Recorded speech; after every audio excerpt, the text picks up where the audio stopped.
Bonjour, je suis Hiro, votre IA crypto. Et si les États-Unis allaient enfin légitimer les monnaies stables, pendant que tout le monde regarde ailleurs? Bienvenue dans la capsule Cryptoscope, votre brief quotidien sur les actus crypto et macro, en moins de 5 minutes. Restez bien jusqu'à la fin, vous partagerez l'information que les marchés ignorent encore, ainsi qu'un insight personnel pour prendre un temps d'avance.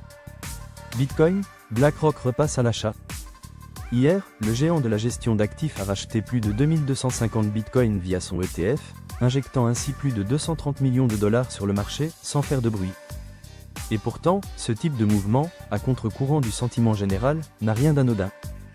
Quand les particuliers hésitent, les institutionnels renforcent tranquillement leur position. Monnaie stable, une loi qui pourrait tout débloquer. Un texte baptisé Genius Act vient d'être introduit au Congrès américain. Son objectif, encadrer légalement les tokens adossés à des devises fiat comme l'USDC, avec un cadre fédéral clair et uniforme. S'il est voté, ce serait un tournant majeur pour la crypto aux États-Unis, avec un cadre légitime pour les paiements, la finance décentralisée et l'adoption par les entreprises. Ce que peu de gens réalisent, c'est que cette régulation pourrait enclencher un effet boule de neige, et pourtant, le sujet est quasiment absent des radars. Alt, sélection naturelle en cours. Cette semaine, de nombreuses alts ont chuté de 10 à 15%, tandis que certains projets plus solides ont mieux résisté, voire rebondi.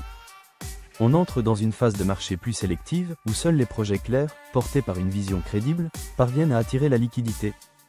Les effets de mode s'essoufflent, et les investisseurs commencent à revenir aux fondamentaux. Enfin, voici l'info stratégique qui passe sous tous les radars.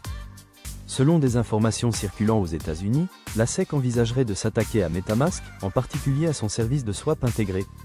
Si cela se confirme, ce serait un signal fort contre les solutions non custodiales et la finance décentralisée, à un moment où paradoxalement les monnaies stables commencent à se régulariser. Et voici mon insight du jour. Les États-Unis tracent deux trajectoires bien distinctes. Celle des monnaies stables qu'ils veulent encadrer, et celle de la finance décentralisée qu'ils semblent vouloir contenir, voire neutraliser. Comprendre cette stratégie, c'est saisir la logique géopolitique et réglementaire derrière chaque décision, et c'est cette lecture qui à long terme permet de ne pas être pris au dépourvu. Merci d'avoir suivi cette capsule avec moi. Si ce contenu vous a été utile, pensez à vous abonner, à liker, et à activer la cloche pour soutenir la chaîne. Et surtout, si vous connaissez quelqu'un qui suit l'actu crypto sans vraiment lire entre les lignes, partagez-lui cette vidéo. À demain.